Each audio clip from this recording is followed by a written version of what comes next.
Welcome into the Coach and Company podcast. We're here on weekdays to support the morning show. If you missed any of our show this morning on Stadium, YouTube, or social media, I encourage you to go back and watch it on demand on our Coach and Company YouTube page. While you are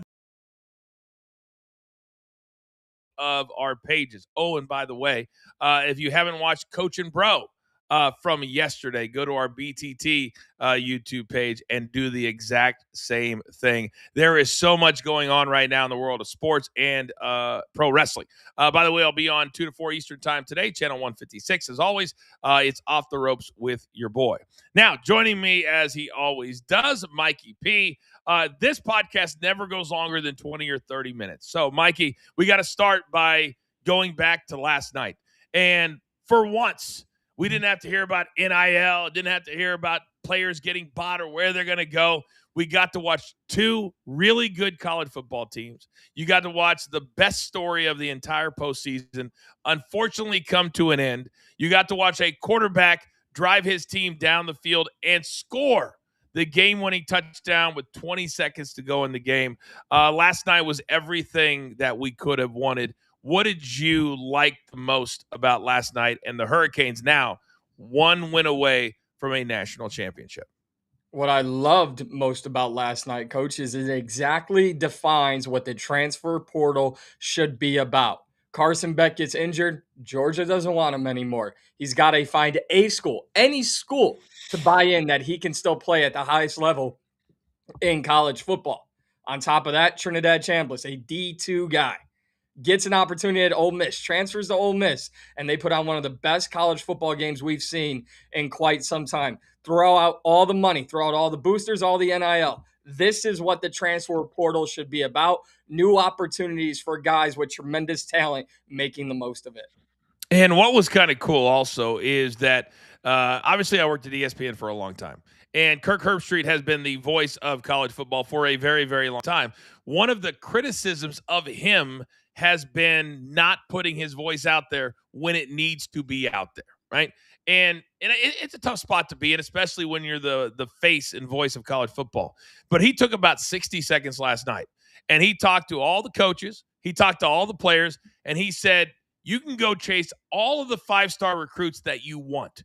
If you're not focused on putting together a winning team with a capital T, then you're never going to get to here. And I think also you had Lane Kiffin, who continued to be a story yesterday. He was on a FaceTime with the Barstool guys.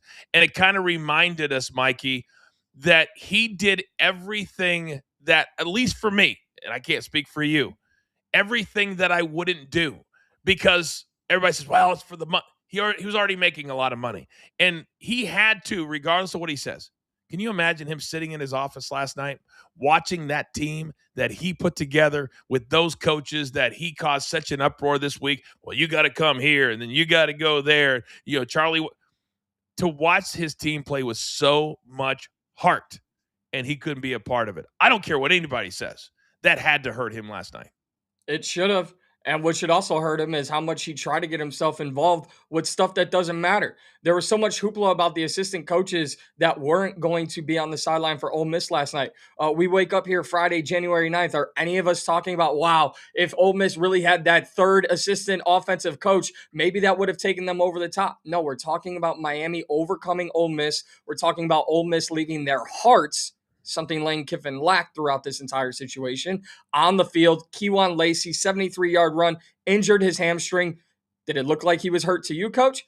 He didn't play at his best, but he left it all out there. So for me, it's bye-bye Lane Kiffin. Let's focus on the teams and the players on the field. Thank you. And I know we can't put it back into the bottle. This will be the last thing I'll say, and then we'll move on to tonight. But I hope that somehow some really smart people, some really good people start to be out front instead of all the nonsense that we've had, because whether it's Cristobal from Miami, all of these high-level coaches are now starting to put their voices out there and say, this has to stop. We can't have this nonsense. A 19-year-old player getting a $5 million contract. What are we doing? It needs to get back, because there was nothing wrong with college football other than we wanted more people in the playoffs, right? And we wanted them to get paid a little bit. We never wanted it to go this. So I think there's a happy medium, and the more high-level coaches talk about it and stop walking out on their teams to chase the next bag, I think in the next 3 to 5 years, we can fix this. Is that naive? No, because I actually think, coach, it'll happen sooner than that. This became the wild, wild west this year. And I think the wild, wild west is going to get shut down, if not next year, maybe 2 years from now. So you're kind of right there. But for me, coach, I look at three people. I look at Kirk Herbstreit that you mentioned, Joel Klatt, the voice of Fox College Mhm. football, and Nick Saban. Those three people, those three men should be out in front of the charge for college football and how to make this right, whether it's from an analyst standpoint, a broadcasting standpoint, or from a coaching and business aspect that I think Nick Saban can bring more than anyone. You look at Indiana, who I know we're about to talk about. Coach, the Indiana Hoosiers have as many five-star recruits as I've been to five-star restaurants in my life. Zero. And yet they're the best and most fun story to watch in college football. This stuff matters. I wonder if Nick Saban would enjoy, because his legacy could still not yet be written. And I wonder if he would enjoy a role like that, because I think that he would. I think he's so pissed off at this nonsense that and it could happen tomorrow. That's the crazy part about it, is I wonder what's going on in the minds of the people who are actually in charge of this, that have allowed this, that vote on this, what they were thinking. That's the crazy part to me. All right, we still have one more team to put opposite Miami. And Miami's going to be basically playing a home game, which is crazy. So they'll obviously have the home field advantage with the crowd. But this is a rematch tonight of a Big Ten game in the regular season, when I think this was the game where Indiana really got everybody's ears perked up, because they're like, it's a nice story. Kurt Signetti, Google me. But when they go to Eugene, when they go to Oregon, they're going to realize what a really fast team is all about, and they won't be able to stay on the field with them.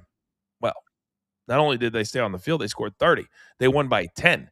And I don't know how much that game will affect this game. This game also going to be on a fast track. It's going to be in Atlanta, big dome. But Indiana comes in now as the number one team, 38-3. Oregon, 23-0. Both blowout wins in their last games.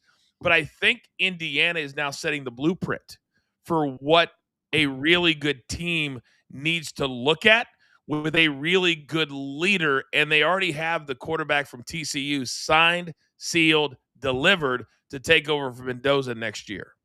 They also have one of the top transfer portal wide receivers coming over from Michigan State.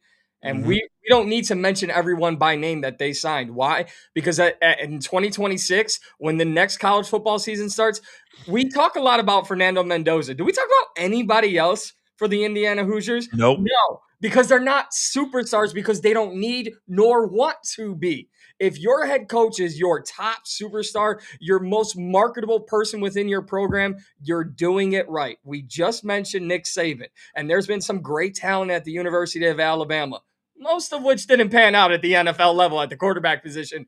I'm just saying, Indiana has the right leader in place, the right mentality in place. I don't even think it's a close matchup tonight, coach, because coach for coach, I'm taking Kurt Signetti over pretty much anyone in college football right now. I will say, I'll just push back a little bit, because I do love Dan Lanning. But Dan Lanning has the mentality of a Dan Campbell in the NFL. He will go for it as long as it's not inside his own 40. And sometimes he'll go for it then too. But I think the reason we love Signetti is, all the sayings and all that kind of stuff. But this is a guy who is 64 years old. Here's a guy who's been in coaching for 40 years. And this is his biggest job. Think about that. This is his biggest job. He's going nowhere. He will end his career at Indiana. And so now, if I'm a player and I'm looking at that, tonight there's so much more on the line than just going to the national championship. Knowing that that coach is going to be there for the next, let's say some coaches coach till they're 80, let's say 15 years. They could turn Indiana into an absolute powerhouse in the next 3 to 5 years, which would be amazing looking at their last 80 years, wouldn't it? Yes, you're talking about a school that has 3 wins all time against top 5 ranked AP opponents. I believe 2 of them have happened over the last 2 years. So for me, Kurt Signetti right now is establishing what a guy like Bill Belichick went to North Carolina to try to cement. Yeah, didn't work out for Bill. It's working for Kurt. And coach, you talk about Dan Lanning and his bravado. You know what's even more fun when you have a coach that goes for it on every fourth down? When you have Kurt Signetti on the sideline, just like you did against Alabama, just kind of checking, like, is the waiter bringing, is that my food the waiter's bringing? You're going for it on fourth down against me? Okay. All right. We'll play it out on the field. I love that about Signetti, and that's why I don't think Oregon stands a chance. They asked him a million different questions in the, because the same was with Miami and Ole Miss. They make the head coaches sit there together, which I don't know. I don't care, but it's a little weird. I can't imagine them doing that in the NFL, by the way. But Signetti, he was asked about being happy. Does he enjoy it? And I think he's pulled back the banana a little bit. He's pulled back the curtain that he is not the you got to spend 20 hours in the coach's office or at the facility every single day in order to coach for me. So I think not only will he get players, I think coaches that are assistants will want to go coach there because he does value family and family time and all that kind of stuff. Fernando Mendoza, you and I fundamentally disagree on how good he is going to be. But the one thing we do agree on is that he is a great I've compared him to Tim Tebow. Tim Tebow was a phenomenal college quarterback. And because of the hype, he got opportunities in the pros. I think Mendoza is in the same. I think his mechanics are not very good. I don't think he's super athletic. But he is a winner, and his number tonight is painfully low at 206.5 if you want to bet his passing yardage. What kind of a performance do you think he needs to have tonight in order for Indiana, if it's a close game, to come out on top? One word, coach: clean. I don't need 250, 300 passing yards. I need no interceptions. I need getting rid of the ball if the pocket is collapsing or taking off and running, as Kirk Herbstreit so eloquently put it, like a baby giraffe. Fernando Mendoza has to keep the ball in his hands and make the most out of it. If he doesn't turn the ball over, which he doesn't do that often, if he doesn't make wobbly throws, which he sometimes does, I think Fernando Mendoza can carry this Indiana team because I believe Kurt Signetti will not lean on Mendoza. He'll just use them as needed. All right, that game starts at 7:30 p.m. Eastern time tonight on ESPN. You are listening and or watching the Coach and Company podcast, Mikey P and the Coach. A couple other topics. Damon Williams. We thought Lane Kiffin was the biggest waffler of all time in college football. But no. There's a young quarterback out in Washington who made front page news here on the show and actual front page news, where he signed a $4 or $5 million NIL deal. Man, celebrating for about 24 hours before he decided, I'm going to leave. Woo-hoo, wait a second. Washington said, no, you're not, and we're going to sue you in the process. So yesterday, one headline comes out, his agent gone. I still find it weird that these players have agents, but I've got to get over that. And then the next headline, Mikey, was he's staying at Washington. And his head coach said we had some very honest, open conversations. And I probably know how those conversations went. Hey, dumbass, take the $4 million, stay here and play, avoid legal fees, and lead our team. Do you think it went a little something like that? Yeah, but what about the other side, coach? There's still a lot of ugly to this. How is he going to be received by his teammates? Remember, we're talking about a kid on a college campus. How is the campus going to receive him?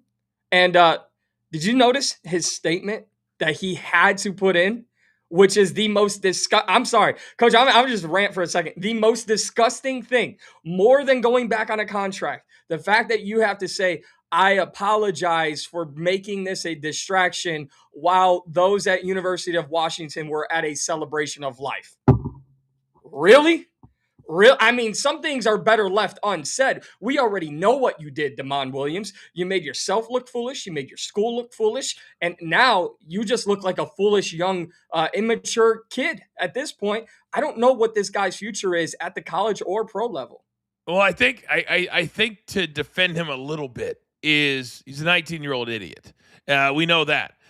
Most people, and but this is also where executives, um, staff, where they live in their little bubble, and it's not to diminish anything that happened with the celebration of life that most people outside of there didn't even know was happening.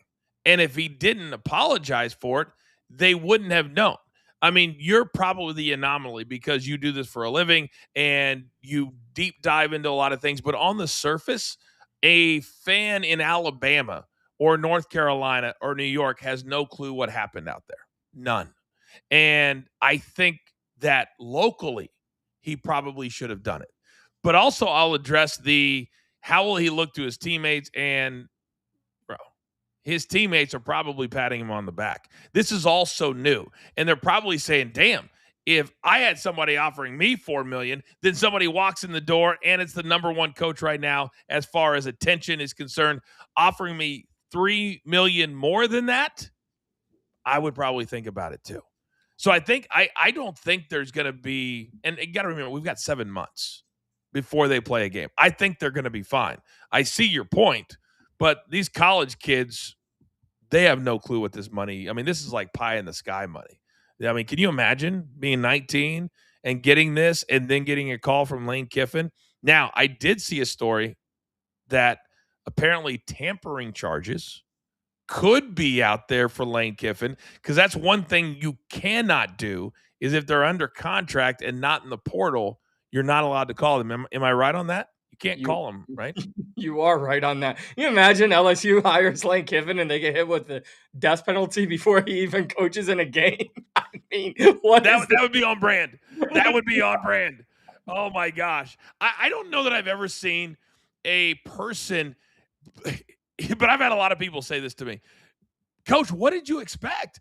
If you go all the way back, and at some point, I like to think, like right now, I'm making a lot of changes in my life based off of things I have learned since I was 21 years old. I've made a lot of mistakes. I've made a lot of good decisions. But right now, I like to think that 95% of what I'm doing is a good decision. If you're Lane Kiffin, and he was what, 32 when he was hired coaching the Raiders, then he gets a Tennessee job. Anytime you have a 3 in front of your name, Mikey, at a SEC school or an NFL, you're ahead of the game, baby. You're ahead of the game. Now, a lot of it's because his dad was a legend. But can you imagine being this unself aware to have Tennessee, Raiders, USC, Alabama, Florida International, or Atlantic, whichever one, and then Ole Miss, and you still haven't learned your lesson? That's the part of where I don't feel sorry if anything bad happens to Lane outside of him getting hurt. I don't want that to happen. But you know what I mean? He's had like 7 gigantic opportunities and still is chasing the bag. Yeah, this is a guy who never learned. Sorry, Coach, I'm a little distracted. You talk about the 95% better you're doing. I'm just wondering if I'm in the other 5% of the things that are going wrong that you're doing. I just want to make sure I'm not included. I didn't even include you in any of that. Okay. All right. Sorry. I was trying to Lane Kiffin my way into the conversation. Sorry. I thought it was about me. Lane Kiffin is a guy who is is unself-aware of what he is doing each and every single day, that I'll go out on a limb right now, Coach, and I'll say this is probably the last stop. And that doesn't mean that he can't coach at a high level in professional or college football. It's that I don't think anyone else wants to get their hands dirty anymore. As an LSU fan, I'm not even looking forward to having Lane Kiffin on the sidelines in the 2026 season. Winning heals all, but at what cost at this point for Lane Kiffin? Because you've caused so many distractions before you even coached this team, before you even put together your recruiting class and your transfer portal class. It's all about Lane, not about LSU. Man, I would love to. I would love to think that you are correct. There's an because this is what NFL teams are usually in big cities. Big college teams are in little cities. And when you get there, because I've lived in Lawrence, Kansas before, and what is talked about inside that city, it's like almost like there's a bubble, right? So I still think that I mean, he's got what, a 10-year contract, 11-year contract, whatever it is, $100 million. So, and I think the buyout is gigantic. That's the other part of this. These schools just put in a high buyout. Stop with the nonsense. Put in a $50 million buyout. He ain't going nowhere.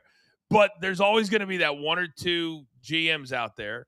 And now, yes, we have GMs, not athletic directors anymore at these colleges. Because look at some of these coaches that have gotten a second chance, which I'm all for, by the way.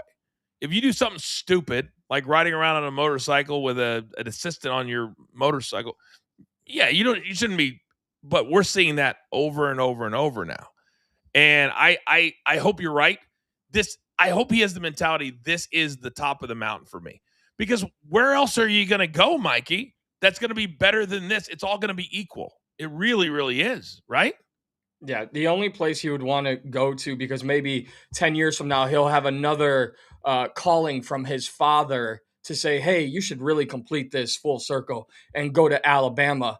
If they even want you, son, because you've burned every single bridge along the way. I don't see Lane Kiffin ever getting elevated to a job bigger than LSU. And coach, when we talk about coaches getting a second opportunity, I look at a guy that no one's going to talk about. You can mark my words. Pat Fitzgerald was somewhat turning around that Northwestern football program. Whatever happened there in Northwestern in Evanston, Illinois, happened. Now he's at Michigan State, a school we haven't heard of in the last 15 years. It's the quiet ones that come back to college football that you go, oh, wait, I forgot this guy was a good coach. That's who I'm rooting for now. Hey, it took a lot to get his name exonerated up there in Evanston. But it's great to see he's right back in the Big Ten, and it also shows how good of a coach he is. All right, we're going to get out of here in a second, but before we do, no show on Saturday. We will be live on Sunday morning for 3 playoff games. But, Mikey, I would be remiss. We are, right now it's 11:56 a.m. Eastern time, which means we're about 36 hours or so away from the biggest NFL game of your life. And the reason I say that is I think you guys have an opportunity to do some damage. What would the excitement or anxiety level be inside of your body right now? It's at 1 million. And I'm just going to go on record and say this, coach. I hope I'm allowed on Sunday, win or lose. I hope I'm allowed on Monday, because props to our guy Soupy from the morning show. Miami makes it to the college football national championship game, and he was cool, calm, and collected. Coach, you are going to get so many videos of me just grating cheese if the Bears win on Saturday night. My fanhood knows no bounds on Saturday night. I will leave it at that. Well, good, and we'll leave it on Saturday night and not bring it on the show on Sunday morning. It'll be fun, nevertheless. These are the weekends that we absolutely love. So we'll be here Sunday morning, 10 a.m. Eastern time. That's going to do it for now. For my man Mikey P, for producer man behind the scenes. Thank you guys so very much for consuming our content wherever you do and whatever it is. I got to get ready for a little show we like to call Off the Ropes on Sirius XM channel 156. I am the coach. We will see you guys on Monday right here at Coach and Company.